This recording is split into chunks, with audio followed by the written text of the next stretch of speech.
Adenoid surgery കഴിഞ്ഞും കുട്ടി വായ തുറന്നു തന്നെയാണ് ഇപ്പോഴും ഉറങ്ങുന്നത്. അങ്ങനെയാണെങ്കിൽ ഈ വീഡിയോ നിങ്ങൾക്ക് വേണ്ടിയിട്ടുള്ളതാണ്.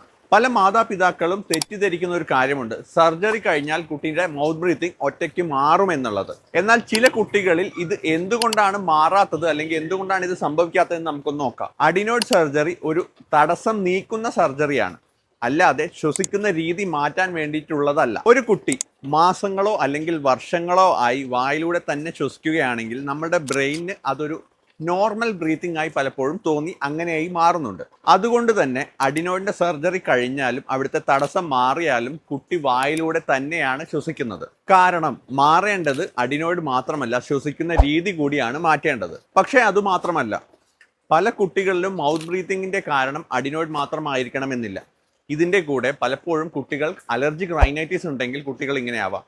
ഇതിനൊപ്പം തന്നെ കുട്ടികളുടെ മൂക്കിൽ ടർബിനേറ്റ്സ് ഡെവലപ്പ് ആവുകയാണെങ്കിൽ, അല്ലെങ്കിൽ മൂക്കിനകത്ത് വേറെ നെയ്സൽ പോളിപ്പൊക്കെ ഡെവലപ്പ് ചെയ്യുന്ന സമയത്തും കുട്ടിയുടെ മൂക്കടഞ്ഞ് കുട്ടി വായിലൂടെ തന്നെ ആയിരിക്കും ബ്രീത്ത് ചെയ്യുന്നത്. ഇങ്ങനെയാണെങ്കിൽ സർജറി വിജയകരമായി പൂർത്തീകരിച്ചു കഴിഞ്ഞാലും കുട്ടി വായിലൂടെ മാത്രമായിരിക്കും ശ്വസിക്കുന്നത്. അതുകൊണ്ടാണ് സർജറി കഴിഞ്ഞാലും പല മാതാപിതാക്കളോടും നമ്മൾ കുറച്ച് കാര്യം ചോദിക്കുന്നത്. ഇപ്പോഴും കുട്ടി വായ തുറന്നാണ് ഉറങ്ങുന്നത്?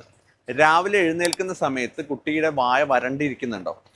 കുട്ടികളുടെ ചുണ്ട് എപ്പോഴും പകൽ സമയത്താണ് തുറന്നാണോ ഇരിക്കുന്നത്? ഇവ കാണിക്കുന്നുണ്ടെങ്കിൽ സർജറി കഴിഞ്ഞല്ലോ എന്നുള്ള ഒരു ആശ്വാസത്തിൽ ഇവ നിങ്ങൾ അവഗണിക്കരുത്. കാരണം ഈ സമയത്ത് കുട്ടിക്ക് അലർജിക് റൈനൈറ്റിസ് ഉണ്ടോ എന്നുള്ളത് ചെക്ക് ചെയ്യണം. അതിനൊപ്പം തന്നെ ശ്വാസം എടുക്കുന്നത് വീണ്ടും ഒരു പ്രോപ്പർ ആയിട്ടുള്ള രീതിയിലേക്ക് കുട്ടിക്ക് പഠിപ്പിക്കേണ്ടതുണ്ട്. പലപ്പോഴും ബ്രീത്ത് റിറ്റെയിനിങ്ങും ആവശ്യം വന്നേക്കാം. അതുകൊണ്ട് തന്നെ സർജറി കഴിഞ്ഞാൽ പോലും കുട്ടി വായിലൂടെയുള്ള ബ്രീത്തിങ് സ്റ്റോപ്പ് ചെയ്ത് മൂക്കിലൂടെ പ്രോപ്പർ ആയിട്ട് ബ്രീത്ത് ചെയ്യുന്നുണ്ട് എന്നുള്ളത് ഉറപ്പാക്കേണ്ടതുണ്ട്. വിജയകരമായ അഡിനോയിഡ് സർജറി എന്ന് പറയുന്നത് അഡിനോയിഡ് അവിടെ നിന്ന് സർജറി ചെയ്ത് മാറ്റുന്നത് മാത്രമല്ല, കുട്ടി സ്വാഭാവികമായി മൂക്കിലൂടെ ശ്വസിക്കാൻ തുടങ്ങുമ്പോൾ കൂടിയാണ്. കുട്ടിയുടെ മൗത്ത് ബ്രീത്തിങ് എന്ന ശീലം മാറ്റിയെടുക്കാൻ വീട്ടിൽ ചെയ്യേണ്ട ചില കാര്യങ്ങൾ കൂടെയുണ്ട്.